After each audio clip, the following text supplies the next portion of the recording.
All right, man, so just making this quick video. Don't mind the vehicle. It needs to be vacuumed out, cleaned out, but it's been a little cold out here.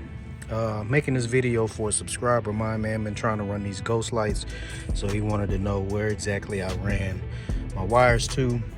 So I actually just ran them up, ran them through some of this, which I was wanting to run it up through here, but didn't necessarily know how to get up through there, as well as trying to get my wire back through here once I got in there, which I did that with my Corvette, but this one's a little bit harder because it's a little bit higher up.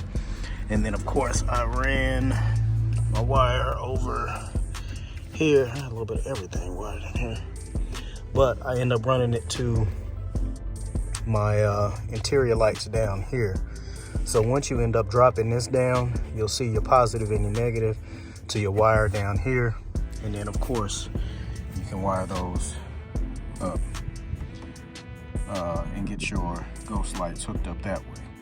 It took me a little bit of minute to get this video up. It's just been cold out here, man, as well as, you know, having a new addition added to the family. Son just turned a week old, so we've been on top of that, getting him together.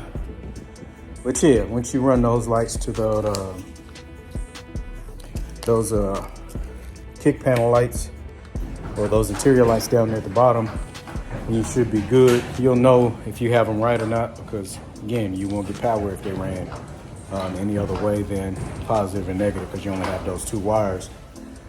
Outside of that, they send you, well, you said you already ordered them, so I don't know if you ordered the custom ones like I did, but when I ordered my custom ones, they send you like 8 replacements, because a lot of times those lights get hot, and those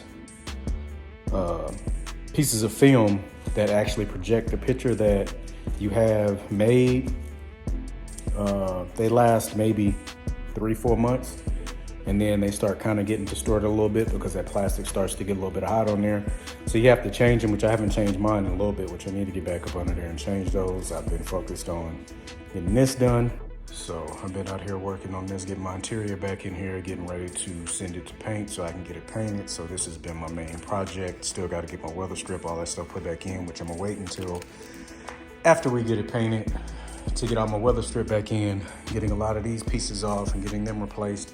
Ones that were not operating the way that they were intended to, and not really screwed on there the proper way. So got those pieces ordered in, got those pulled off. But yeah, once I get this finished, then I can jump back on the small details of things on the Durango. But yeah, man, just want to make this quick video. Told a guy that I would make this video about the Durango ghost lights. I'm trying to remember what his name is. Mauricio, I think I'm saying that correct. Hope this actually gave you a little bit more insight on how to run those wires to hook up your ghost lights. Which again, you may be able to find a little bit better way to get those wires ran. Like I said, I just ran that little protective sleeve to keep those wires protected for the time being, which I may end up breaking it all back down and running it back through that factory boot housing that I showed you.